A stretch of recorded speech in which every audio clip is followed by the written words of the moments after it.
Final update. My brother stole my 8K life setup. I caught him on camera. When I confronted him, my parents took his side and called me selfish. So, I served them eviction papers and pressed charges. Now, they're begging me for mercy. Sup, Reddit. Bail was set at $20,000. My parents didn't have it, so Matthew spent 3 weeks in county jail before they managed to scrape together the money through some combination of credit cards and borrowing from relatives. During those 3 weeks, I got daily calls from my parents begging me to drop the charges. Each conversation followed the same pattern: guilt, threats, promises, and finally anger when I refused to budge. Your own brother is sitting in jail because of you, Dad said during one particularly toxic call. My brother is sitting in jail because he committed felony theft. I didn't force him to steal my equipment and sell it. Over the next months, Matthew's lawyer kept pushing for plea deals, but the DA wasn't feeling generous. With video evidence this clear, and the sale of stolen property, they had all the leverage. The assistant DA called with regular updates. His situation got worse when they discovered he'd spent the $3,200 from the sale on stupid, designer clothes, expensive dinners, a PlayStation 5. The DA's office also discovered that Matthew had been researching pawn shops and Facebook Marketplace for weeks before the theft, looking up values for computer components, and reading about how to sell electronics quickly for cash. This wasn't an impulsive decision. It was premeditated larceny.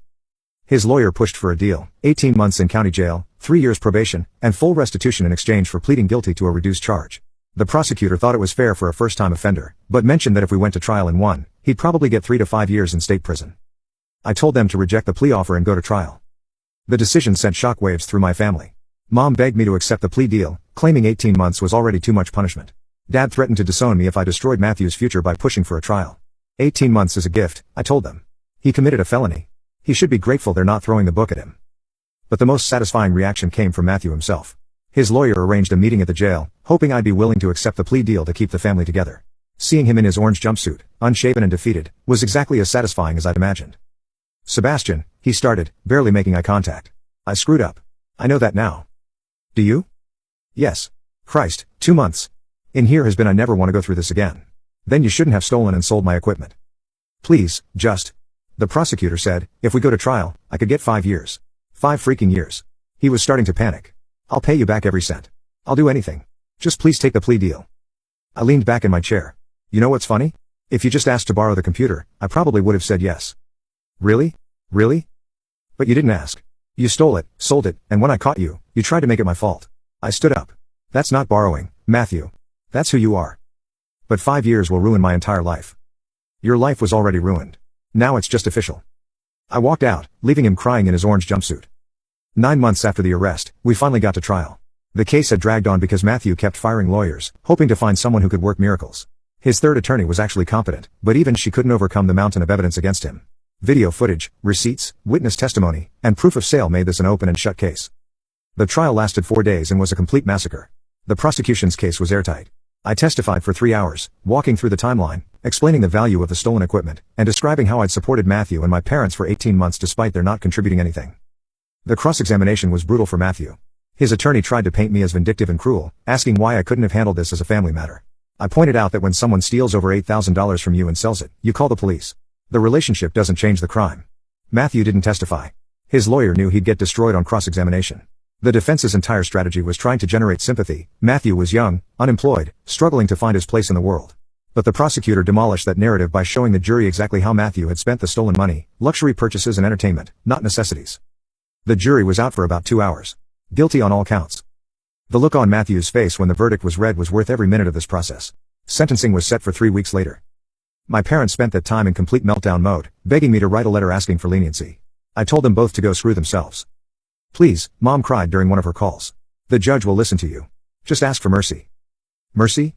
He stole $8,000 worth of my equipment and sold it. He showed me no mercy. Sentencing day was beautiful. The judge had clearly done her homework and wasn't buying any sob stories.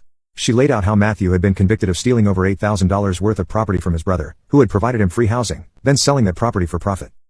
Then came the hammer: 3 years in state prison followed by 3 years of supervised probation, plus full restitution of $8,200 plus court costs. Matthew collapsed like he'd been shot. My parents started sobbing. The bailiff moved in to take him back into custody. As they led him away in shackles, he looked back at me one last time. No anger, no defiance, just the broken expression of someone who'd finally learned that actions have consequences.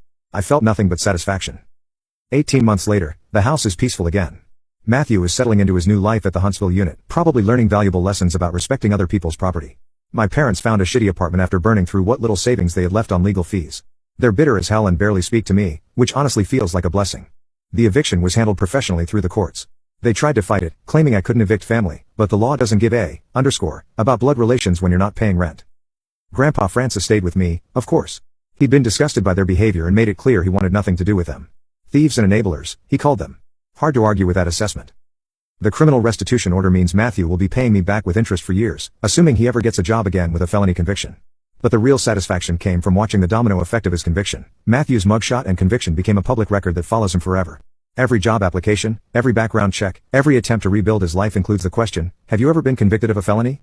And the answer will always be yes. His college friends found out through social media. His ex-girlfriend posted about dodging a bullet when she learned about his conviction. A few of his fraternity brothers shared the news in their group chat with laughing emojis.